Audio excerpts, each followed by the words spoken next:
Hi guys, मैं कंचना पुत्र आप सभी को अपने यूट्यूब चैनल मुंडा मैथ्स पर स्वागत करता हूं। दोस्तों, आज हम लोग सीरियल का सेट नंबर 10 लेकर के आए हैं और काफ़ी आप लोग को बहुत कुछ सिखाएगा सेट यह। तो चलिएगा, सब आदमी रेडी हो जाते हैं और 25 क्वेश्चन बहुत जल्दी देख लेते हैं। चलिएगा, सबसे पहला क्वेश्चन आपका स्क्रीन पे दिखाई दे रहा होगा। इसमें हमको एंटो बताना है। देखिए, परसिस्ट मतलब होता है जारी रखना, कंटिन्यू इसका साइनो हो जाएगा। परसिस्ट का साइनो हो जाएगा कंटिन्यू, जारी रखना होता है। परसिस्ट मतलब किसी काम को जारी रखना, तो उसको हो जाएगा सीज मतलब रोक देना, उसका एंटो हो जाएगा। देखिए, रिमेन मतलब तो बचा रहना होइबे करता है, तो सीज मतलब हो जाएगा रोक देना, ध्यान रखिएगा। परसिस्ट मतलब होता है जारी रखना कंटिन्यू, उसका साइनो हो जाएगा, और एंटो हो जाएगा सीज मतलब उसको रोक देना। आइए, अगला है one of substitute, group of words phrase. कहता है कि having to opposing feelings at the same time, एक ही समय पर, एट द सेम टाइम एक ही समय पर दो गो अपोजिंग फीलिंग रखना, उस आदमी को क्या बोलते हैं? तो उसको बोलते हैं हम एम्बीवैलेंट। एक ऐसा व्यक्ति जो पक्ष और विपक्ष दोनों ओर से हो, एक ऐसा व्यक्ति जिसका विचार पक्ष और विपक्ष दोनों ओर से हो, वह एम्बीवैलेंट कहलाता है।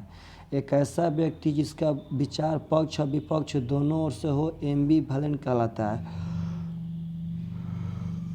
देखिए, जो आपका एक कोइंसिडिंग है ना, COINCIDING, कोइंसिडिंग मतलब होता है चीज़ों को एक ही समय में, मतलब दो गो चीज़ अगर एक ही समय में होगा तो उससे कोइंसिडिंग कहते हैं। इक्विवेलेंट आप जानबे करते हैं। कॉन्टेम्पोररी होता है समकालीन, मतलब एक ही काल में होने की स्थिति, और दो चीज़ों के एक ही समय में होने की स्थिति कोइंसाइडिंग कहलाती है। तो दोस्त याद रखिएगा, यहाँ पे काफ़ी बढ़िया क्वेश्चन है यह देखिए, तो we came back because we had run out of money. इसका पहले भाव समझिए। वी केम बैक आपको पास्ट में दे दिया, तो यहाँ पे आपका पास्ट में होगा, तो हैड के बाद कभी भी V2 नहीं आता है। हैड के बाद हमेशा V3 आता है। हैड के बाद कभी भी V2 ना आता है, हमेशा V3। पहले तो यहाँ पे हैव होगा ना मेरे भाई साहब, आपका डी होगा ना वी रन, क्योंकि यह तो प्रेजेंट में हो जाएगा। हमें पास्ट में सेंटेंस चाहिए, क्योंकि यहाँ पास्ट में गया था केम बैक, मतलब हम लोग वापस आए, क्योंकि we had run out of money. हम लोग का मतलब मनी से हम लोग बाहर हो चुके थे, मेरे पास मनी था ही नहीं, हम लोग के पास मनी था ही नहीं, आउट ऑफ मनी हो चुके थे। तो वी हैड रन हो जाएगा। रन रैन रन होता है, RUN run, RAN run, RUN फिर से रन हो जाता है। तो यह ध्यान रखना है कि यहाँ हैड के बाद V3 आएगा, जो कि आपका रन हो जाएगा। Option number C answer. यह देखिए ग्रामेटिकल एरर है, दोज हु आर। तो देखिए, हु के पहले दोज आया, तो इसके लिए तो आर यहाँ पे सही है। दोज हु आर लेट मतलब वे सब जो लेट थे, they will not be allowed inside the classroom, मतलब उन लोग को क्लासरूम में अलाउड नहीं है। सबसे पहले आपको बता दें कि यहाँ पे दरअसल दे होगा ही नहीं। आप देखिएगा, आर के लिए तो यहाँ पे हु आ चुका है, दोज हु आर लेट, वे सब जो लेट हैं। तब दे काहे कहते विल नॉट बी अलाउड, मतलब खुद अब उनके लिए तो ऑलरेडी से यहाँ पे दोज हो ही चुका है मेरे भाई साहब। सब्जेक्ट यहाँ पे दोज हो चुका है, जो कि यहाँ पे आएगा। देगा कोई मतलब सुपर फ्लो, उससे कोई काम ही नहीं इसका। Those who are late will not be allowed inside the classroom. Those who are late, वे सब जो लेट हैं, विल नॉट बी अलाउड मतलब उन लोग को अलाउड नहीं किया जाएगा इनसाइड द क्लासरूम, वो लोग क्लासरूम के इनसाइड में अलाउड नहीं किया जाएगा। तो यहाँ पे ध्यान रखना है मेरे भाई, दरअसल दे का कोई काम ही नहीं था, खुद वहाँ सब्जेक्ट आपका दोज बना हुआ है, क्योंकि यार के लिए तो आपका हु हो जाएगा, तो दोज किसके लिए होगा? तो विल के लिए होगा। तो यहाँ ध्यान रखना है। देखिए, नाइरेशन इनडायरेक्ट पार्टनरशिप स्पीच बनाना है। What a rare flower she said. यह देखिए, तो यहाँ पे एक्सक्लेमेशन का चिन्ह है ना, तो पक्का एक्सक्लेमेट से बनेगा। What a rare flower she said, तो हो जाएगा she exclaimed that a rare flower it is. तो यहाँ पे इज लगा दिया, या सरासर गलत है मेरे भाई साहब। एक बार जाएगा 1 बराबर 5 में। Option number B, she exclaimed what it was a very rare flower. हाँ, यह पार्टनरशिप हो सकता है। सी इग्जलामेड मतलब वह अचंभित हुई, वह पार्टनर साहब चिहाई डैट कि it was a very rare flower, मतलब यह बहुत माने रेयर फूल है, मतलब काफ़ी रेयर मतलब मेरे भाई साहब फूल है, काफ़ी अकस्मात फूल है। तो सी इग्जलामेड डैट लेता भी है, यह भी बात ध्यान रखना है। ऑप्शन नंबर ए में डैट नहीं लिया था तो यहाँ पे डैट लिया। She exclaimed that it was a very rare flower हो जाएगा ऑप्शन नंबर बी। यह देखिए तो पैसी में चेंज करना है। The farmer is ploughing the fields, यहाँ पे इज है तो पक्का इज बीइंग में जाएगा चाहे आर बीइंग में जाएगा। तो यहाँ से कह सकते हैं कि द फील्ड्स हैव बीन तो होगा ना, आर बीइंग हो सकता है, वर प्लाउड होगा ना, आर प्लाउड होगा ना, तो ऑप्शन नंबर बी एंसर। इज देखिए जब आ गया तो कन्फर्म है क्या, तो इज बीइंग में तो आर बीइंग में, अगर पार्टनर साहब सिंगुलर रहेगा तो इज बीइंग में रह जाएगा और प्लुरल रहने पे आर बीइंग में चल जाएगा। तो the fields are being ploughed by the farmer, आपका ऑप्शन नंबर बी यहाँ पे राइट आंसर हो जाएगा। यह देखिए तो क्लोज टेस्ट ध्यान दीजिएगा सब आदमी बढ़िया से थोड़ा सा। Atlas was made to hold the sky up on his soldiers as a punishment. Atlas was made, Atlas को बनाया गया था, पैसिव में है क्योंकि वाज के बाद मेरे भाई साहब कभी भी V2 V3 नहीं आता है जब बिना पैसिव का। तो ध्यान रखिएगा एटलस वाज मेड, एटलस को बनाया गया था to hold the sky up on his soldiers, अपने कंधे पर आकाश को रोकने के लिए, एज अ पनिशमेंट मतलब पनिशमेंट के रूप में, मतलब एटलस कोई आदमी है वह आकाश रूपी कोई चीज़ को अपने कंधा पर रोक सकता है, इस तरह उसको बनाया गया था और वह पनिशमेंट के रूप में। कहता है कि वंस एक बार हरक्यूलस, अब एक दूसरा बंदा आ गया हरक्यूलस, खाली स्थान to hold it for Atlas. अब देखिए हरक्यूलस खाली स्थान, afforded, extended, offered, order, Hercules offer हो जाएगा कि हरक्यूलस ने ऑफर दिया उसको टू होल्ड इट, इसे रोकने के लिए, फॉर एटलस, एटलस के लिए। तो मतलब यहाँ पे ध्यान रखना है, यहाँ पे आपका ऑफर हो जाएगा मेरे भाई साहब, बहुत ही इंपॉर्टेंट है, प्रस्ताव दिया। Hercules offer to hold it for Atlas, Hercules offer दिया टू होल्ड रोकने के लिए, इट इसे, फॉर एटलस, एटलस के लिए, वाइल जब, द लाटर मतलब जब दूसरा, यह देखिए लेटर नहीं है लाटर है मेरे भाई साहब, तो हो जाएगा जब दूसरा, वेंट लुकिंग खाली स्थान गोल्डन एप्पल्स, मतलब जो दूसरा था ना जब वो गोल्डन एप्पल्स पार्टनर साहब लुकिंग, तो देखिएगा ऑप्शन नंबर आते हैं थोड़ा सा 8 में, 8 में हो जाएगा एट, फॉर, आफ्टर, ऑन। तो देखिएगा लुक आफ्टर तो होता है देखभाल करना, वह तो गोल्डन एप्पल का देखभाल करेगा ना, लुक एट होता है ध्यान से देखना, देखिए लुक फॉर हो जाएगा ढूंढना। यहाँ पे देखिए एकदम सेंस बैठ रहा है कि वन, एक बार हरक्यूलस ऑफर टू होल्ड इसे प्रस्ताव दिया, फॉर एटलस, एटलस पार्टनर साहब इसे रोकने के लिए एटलस को प्रस्ताव दिया, वाइल जब, द लाटर मतलब दूसरा वाला, went looking for golden Apple, जब वह गोल्डन एप्पल्स ढूंढने के लिए गया था तब।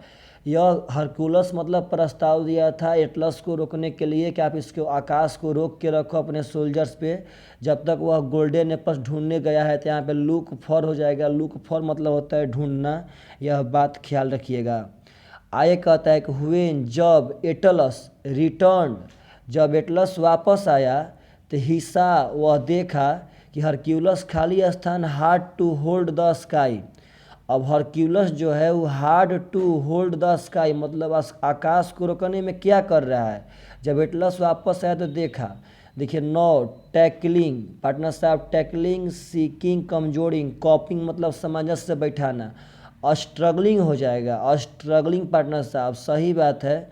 जब हरक्यूलस वेन एटलस रिटर्न, जब एटलस रिटर्न आया तो हिस्सा वह देखा कि Hercules struggling hard to hold the sky, मतलब जो हरक्यूलस है वह बड़ा कठिन स्ट्रगल कर रहा है आकाश को रोकने के लिए। तो यहाँ पर स्ट्रगलिंग हो जाएगा।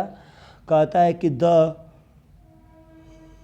Wait of the sky, the weight of the sky मतलब आकाश का जो वेट है, खाली स्थान Hercules sweat and grown partner साहब देखिए 10, देखिएगा ध्यान से, द वेट ऑफ, देखिए the weight of the sky, खाली स्थान कूलर स्वीट एंड ग्राउंड। देखिए और भी बहुत सारा दिमाग लगाया जाता है इसमें। देखिए आपको कैसे हम दिमाग लगाना सिखाते हैं। सबसे पहले आप समझिएगा, मेक है प्रेजेंट में, वाज है पास्ट में, वर है पास्ट में, हैज है पार्टनर साहब प्रेजेंट में। अब देखिए जितना यह पैसेज था सब जगह तो यह पास्ट में ही गया था। यहाँ भी ऑफर्ड था, यहाँ पार्टनर साहब वेंट था, यहाँ व्हेन एटलस रिटर्न था, सब जगह हिस्सा था, सब जगह पास्ट में था। यह कन्फर्म है कि 10 नंबर वाला सेंटेंस पास्टे में जाएगा। तो the weight of the sky माने जो आकाश का वेट है, तो यह तो पार्टनर साहब आकाश का वेट पास्ट में जाएगा। तो इसमें हो सकता है ऑप्शन नंबर सी, नहीं तो ऑप्शन नंबर आपका बी। और वर तो कभी होगा ना, क्योंकि वहाँ पे आकाश का वेट के बारे में बात किया था। यहाँ पे सिंगुलर हो जाएगा वाज मेकिंग। तो ध्यान रखिएगा, यहाँ पे आंसर होगा कि the weight of the sky was making Hercules sweat and groan. Now Atlas did not want to, खाली स्थान है job as arduous as that. अब देखिए क्वेश्चन नंबर 11 का पार्टनर साहब देखिए take out, take away, take in, take back. इसमें आप सब आदमी को आना चाहिए। टेक बैक मतलब होता है वापस अपने हाथ में लेना। टेक आउट होता है किसी को मारना। पार्टनर साहब टेक इन होता है लाभ कमाना, और टेक अवे होता है छीन लेना। टेक अवे होता है छीन लेना, टेक इन होता है लाभ कमाना, टेक अवे होता है छीन लेना, टेक आउट होता है मेरे भाई साहब किसी को मारना, टेक बैक होता है पुनः अपने हाथ में वापस लेना। देखिए तो यहाँ पे का सेंस बैठ रहा है देख लेते हैं एक बार। कहता है कि नाउ अब Atlas did not want to, मतलब एटलस नहीं चाहता था ए जॉब ए ऑर्डुअस एडेड। देखिए ऑर्डुअस मतलब होता है ना, मतलब कोई ऐसा काम जिसमें बहुत ज़्यादा श्रम लगे, बहुत ज़्यादा मेहनत लगे। तो यहाँ पे टेक अबैक हो जाएगा, मतलब कि वह जो एटलस था वह यह काम नहीं। देखिए जब वह आया रिटर्न तो देखा कि हरक्यूलस जो है अपने कंधे पे पार्टनर साहब वह आकाश को लिए था, उसमें स्ट्रगल कर रहा था। तो वह ये भी करेगा जो उसका वेट है पार्टनर साहब काफ़ी, मतलब वाज मेकिंग मतलब बहुते मतलब उसका वेट था। तो कहता है कि नाउ अब Atlas did not want to, Atlas नहीं चाहता था टेक का बैक, मतलब वह अपने हाथ में लेना इस जॉब को, क्योंकि इसमें काफ़ी श्रम लगा करता था, काफ़ी मेहनत लगा करता था। तो चलिए आपका क्लोज टेस्ट खत्म हो गया। देखिए चिकन हार्टेड यह आइडम फ्रेज है, ध्यान रखना है दोस्त। चिकन हार्टेड मतलब होता है डरपोक। चिकन हार्टेड मतलब होता है डरपोक, दोस्त याद रखिएगा। चिकन हार्टेड मतलब होता है डरपोक, CHICKEN। चिकन हार्टेड मतलब होगा डरपोक, दोस्त याद रखना है। चिकन हार्टेड मतलब होगा डरपोक। आगे देखिए तो यहाँ पे आपका पैराजम्बल दे दिया, एकदम आराम से समझिएगा। कहता है कि the mountain range was covered with snow, पहले ही पहाड़ के बारे में। फिर आगे बोला कि Napoleon had to cross the Alps in winter. देखिए बी से स्टार्ट हो सकता है। Napoleon had to cross, Napoleon cross करने वाला था द एल्प्स, पार्टनर साहब एल्प्स कोई पर्वत होगा, इन विंटर मतलब जाड़े में एल्प्स को क्रॉस करने वाला था। अब ये कहता है कि the mountain range was covered with snow, मतलब जो पहाड़ है वह स्नो यानी बर्फ से पूरा तरह ढक चुका था। तो बी जो वह जाड़े में कवर करना चाहता था उसका बढ़िया सेंस बता रहा है। एक जाड़ा के चलते तो वह पूरा बर्फ से ढका जा चुका था।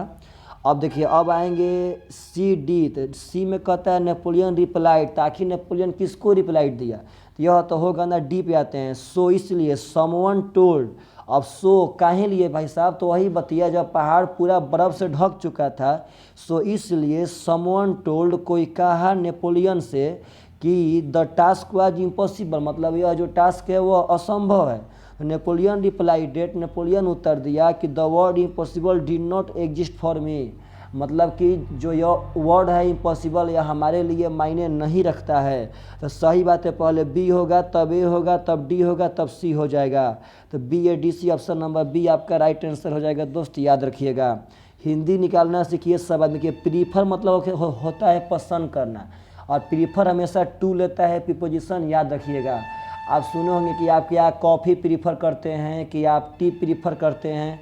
तो प्रीफर मतलब होता है पसंद करना, तो हो जाएगा फेवर। फेवर मतलब होता है पसंद करना। देखिए एडोर होता है सजाना, फियर होता है डरना, कंपेयर होता है तुलना करना। तो यह तो तीनों में से कोई ना होगा। प्रीफर मतलब हो जाएगा पसंद करना, इसका हो जाएगा फेवर्ड, FAVOERD, फेवर्ड मतलब पसंद करना दोस्त, याद रखिएगा। यहाँ देखिए ओवेशन, बहुत बढ़िया मीनिंग है ओवेशन, बहुत बढ़िया। ओवेशन मतलब होता है प्रशंसा करना दोस्त, याद रखना है। ओवेशन मतलब होता है प्रशंसा करना, तो इसका साइनो हो जाएगा एप्लॉज। ओवेशन मतलब होता है प्रशंसा करना, OVATION, ओवेशन मतलब होगा प्रशंसा करना, तो साइनो हो जाएगा एप्लॉज, APPLAUSE, एप्लॉज मतलब प्रशंसा करना। ये क्रिएशन तो आप जानबे करते हैं, क्रिएट से बना है। प्रिपरेशन जानबे करते हैं, प्रिपेयर से बना है। और सेंसर पार्टनर साहब वही क्रिटिकाइल आलोचना करना के सेंस में आता है सेंसर, ध्यान रखिएगा। आगे देखिए तो क्वेश्चन नंबर 16 कहता है सी खाली स्थान, how to magician had perform the rope trick. Rope मतलब होता है वही रस्सी पे चलने वाला जो ट्रिक है पार्टनर साहब, वह मैजिशियन कैसे परफॉर्म करता था। सी खाली स्थान, तो बोले सी पजल, वह मतलब पहेली पार्टनर साहब मतलब हुआ। सस्पेक्टेड थी मतलब संदेह में थी, नहीं वंडर हो जाएगा। सी वंडर मतलब वह अचंभित थी, वह आश्चर्यचकित थी कि how to magician had perform the rope trick, मतलब कैसे मैजिशियन परफॉर्म कर रहा है जो रस्सी वाला ट्रिक है उस पर। तो यहाँ पे वंडर्ड हो जाएगा, WONDERED हो जाएगा। वंडर मतलब आश्चर्यचकित होना, ऑप्शन नंबर डी। यह देखिए तो व्हेन देखिए व्हेन इट स्टार्टेड रेनिंग, मतलब जब वर्षा स्टार्ट हुई थी। आई रैन मतलब मैं दौड़ा, टू द नियरर हाउस। सबसे पहले आपको बता देते हैं कि द के बाद तो पहले कंपैरेटिव डिग्री आएगा ना आएगा, तो हो जाएगा द नियरेस्ट हाउस, क्योंकि द के बाद सुपरलेटिव डिग्री आएगा। फॉर शेल्टर मतलब व्हेन इट स्टार्टेड रेनिंग, जब वर्षा स्टार्ट हुई थी। आई रैन मैं दौड़ा, टू द नियरेस्ट हाउस सबसे नज़दीक घर के पास। फॉर शेल्टर आश्रय लेने के लिए, तो यहाँ पे हो जाएगा ऑप्शन नंबर ए पार्टनर साहब, द नियरेस्ट हाउस। ध्यान रखिएगा, काफ़ी बढ़िया क्वेश्चन है। यह देखिए तो इनकरेक्टली स्पेल्ड वर्ड चुनना है, कोई इसमें गलत है। एबंडन, ABANDON एकदम पार्टनर साहब सही है, मतलब होता है प्रचुर। एलियांस, ALLIANC, यह भी आपका एलियांस सही है, संगठन के सेंस में आता है। एक्विजिशन, ACQUISITION, ये भी पार्टनर साहब सही है। देखिए बी नंबर यहाँ पे गलत हो जाएगा। AC देखिए एकदम आराम से, अभी तुरंत नीचे है ना ACQUI, तो इसी सेंस में वो भी होगा, ACQUI के इस सेंस में होगा, तो 18 का बी हो जाएगा। उसका रियल में नहीं होगा ACQUAINTANC, एक्विंटेंस मतलब होता है परिचय करना। ACQUAINTANC होता है, यहाँ पे TENC ना होता है, TA होता है। ACQUAINTANC हो जाएगा, परिचय करना है, एक्विटेंस, ध्यान रखना है दोस्त, बढ़िया मतलब मीनिंग है ये भी। यह देखिए तो यह कहता है कि much of this war had taken place along the western front, मतलब कि यह सजाना है उसको करेक्ट ऑर्डर में। अब देखिएगा मच ऑफ दिस वार, तो इससे स्टार्ट तो होगा ना बोथ साइड्स, तो क्या बोथ साइड भाई साहब, इससे भी स्टार्ट ना होगा। This front was a line of trench, देखिए पार्टनर साहब इससे भी स्टार्ट ना होगा, स्टार्ट होगा डी से। Andre magnet had fought A war with the French against the Germans, जो एंड्रे मैग्नेट थे वह फाउट पाए गए ये वार एक युद्ध में, with the French against the Germans, French के साथ जर्मन के विरोध में। तो डी से स्टार्ट हुआ क्योंकि एंद्रे मैग्नेट के बारे में बता रहा है। अब देखिए डी से स्टार्ट होने वाला दो गो सेंटेंस है, ऑप्शन नंबर सी भी, ऑप्शन नंबर डी भी। अब डी के बाद सबसे इम्पोर्टेंट बात बी होगा कि ए होगा, यह सबसे इम्पोर्टेंट है। डी के बाद अब बी होगा कि ए होगा, सबसे इम्पोर्टेंट है। तो देखिएगा Andre magnet had fought A war with the French against the Germans, वह फ्रेंच के साथ थे जर्मन के विरोध में। तो बी कह रहा है कि both side has dug in deep and each lost many men over little ground, तो बोथ साइड्स पार्टनर साहब इससे ना देखिए much of this war taken place along the western front, option number A इसके बाद हो जाएगा। डी के बाद ए कह रहा है कि much of this war had taken palace, मतलब इस वार के मतलब जितने ही पार्टनर साहब टेकन प्लेस, जितना वे लोग जगह लिए थे एलोंग द वेस्टर्न फ्रंट, वे सभी लोग मतलब पश्चिमी फ्रंट से बिलोंग करते थे। इसमें फ्रंट के बारे में बात किया। अब ए के बाद सी पे आएंगे, क्योंकि ऑप्शन नंबर सी में थोड़ा चेक कर लेते हैं। दिस फ्रंट वाज, एकदम सही बात है भाई, ए के बाद तो सी पक्का होगा, क्योंकि यहाँ फ्रंट के बारे में बात किया और यहाँ फ्रंट से फिर स्टार्ट कर दिया कि this front was a line of trench across which two side fact each other. देखिए यहाँ पे टू साइड, ये भी पार्टनर साहब बहुत इंपॉर्टेंट मैटर है। Two sides faced each other, तो यहाँ पे टू साइड्स के बारे में बात कर दिया, तो यहाँ पर बी नंबर उठा रहा है कि बोथ साइड्स हैड, यानी टू साइड्स के बारे में फिर बी में बोल दिया, तो एकदम सही है। डी के बाद ए होगा, ए के बाद सी होगा, सी के बाद मेरे भाई साहब बी हो जाएगा, तो ऑप्शन नंबर सी आपका राइट आंसर हो जाएगा। यहाँ देखिए by and by, by and by मतलब होता है धीरे धीरे, तो हो जाएगा ग्रेजुअली। सडनली तो हो जाएगा पार्टनर साहब अचानक, तो हो जाएगा बाई एंड बाई मतलब धीरे धीरे, तो हो जाएगा ग्रेजुअली मतलब धीरे धीरे। बाई एंड बाई मतलब हो जाएगा धीरे धीरे, तो हो जाएगा ग्रेजुअली मतलब धीरे धीरे। देखिए गिली मतलब होता है खुशी, गिली मतलब होता है खुशी, प्रसन्नता, तो इसका एंटो हो जाएगा ओए, WOE, ओए मतलब होता है दुख। गिली मतलब होता है खुशी, प्रसन्नता, प्रसन्नता, तो इसका हो जाएगा एंटो ओए माने दुख। जॉय मतलब खुशी होता है, ब्लिस मतलब खुशी होता है, फन मतलब मजाक के सेंस में आता है, तो वो भी खुशी हो जाएगा। यहाँ देखिए ग्रामेटिकल एरर है, एवरीवन एक्सेप्ट सी हैव। आज तक कभी देखे हैं कि आपको सी हैव लेता है? सी भाई सिंगुलर सब्जेक्ट है तो सिंगुलर वर्ब लेगा, यानी यहाँ पे सी हैव ना होकर सी हैज होना चाहिए। तो यह बहुत, देखिए एवरीवन एक्सेप्ट, प्रत्येक लोग आशा करते थे कि सी हैज ट्रेवल्ड बाई एयर, वह यात्रा करेगी बाई एयर पार्टनर साहब। यह बहुत ही मज़ा वाला था क्वेश्चन, इसमें ध्यान रखिएगा। यह देखिए तो क्वेश्चन नंबर 23 कहता है कि the roof of the old building, the roof of the old building मतलब कि ओल्ड बिल्डिंग का जो छत है खाली स्थान ड्यूरिंग द स्टॉर्म, मतलब स्टॉर्म के दौरान क्या हुआ, तो कोलैप्स, कोलैप्स मतलब होता है ढह जाना। तो सही बात है मेरे भाई साहब, जो पुराने बिल्डिंग का छत है वह ढह गया ड्यूरिंग द स्टॉर्म, तूफान के दौरान, तो यहाँ पे हो जाएगा कोलैप्स मतलब ढह जाना। The roof of the old building collapse मतलब ढह गया ड्यूरिंग द स्टॉर्म, यानी कि तूफान के दौरान। यह देखिए तो आपका phrase words, group of words है पार्टनर साहब। कहता है कि एक ग्रुप ऑफ शिप्स मतलब वन सब्स्टिट्यूट है। जहाज़ों के समूह को क्या कहते हैं, तो ध्यान रखना है मेरे भाई साहब, जहाज़ों के समूह को फ्लीट कहते हैं, ध्यान रखिएगा। जहाज़ों का समूह, जहाज़ों का बेड़ा, फ्लीट कहलाता है दोस्त। देखिए स्क्वाड कहलाता है सैनिकों का दल, स्क्वाड कहलाता है सैनिकों का दल। कॉलोनी होता है जानवरों का झुंड, कॉलोनी होता है जानवरों का झुंड। और स्वार्म होता है पार्टनर साहब मधुमक्खियों का झुंड, ध्यान रखिएगा। SWARM स्वार्म होता है मधुमक्खियों का झुंड, स्क्वाड होता है सैनिकों का झुंड, कॉलोनी होता है जानवरों का झुंड, और फ्लीट होता है जहाज़ों का झुंड। तो यहाँ फ्लीट हो जाएगा। पुनः बोल देते हैं, फ्लीट होता है जहाज़ों का झुंड, स्क्वाड होता है सेना का झुंड, स्वार्म होता है दोस्त, ध्यान रखना है मधुमक्खियों का झुंड, कॉलोनी होता है जानवरों का झुंड। Select the wrongly spelled word, इसमें रॉन्गली चुनना है। देखिए पीस, PIEC, पीस माने शांति, सही है। फियर्स, FIERC पार्टनर साहब ये भी सही है, फायर से बना है। देखिए ग्रिप भी भाई साहब सही है, GRIEF। यहाँ सीज गलती है, दरअसल सीज का स्पेलिंग होता है SEIJD, ध्यान रखना है SEIJD होता है जब्त कर लेना, छीन लेना, SEIJD। तो दोस्त 2500 क्वेश्चन आपको हम प्रोवाइड कराएं, आप पक्का कमेंट कीजिएगा, बिना कमेंट करे वीडियो को मत पार्टनर साहब इन कीजिएगा, कमेंट पक्का कीजिएगा आपको वीडियो कैसा लगा। चलिए बाय बाय, टेक केयर।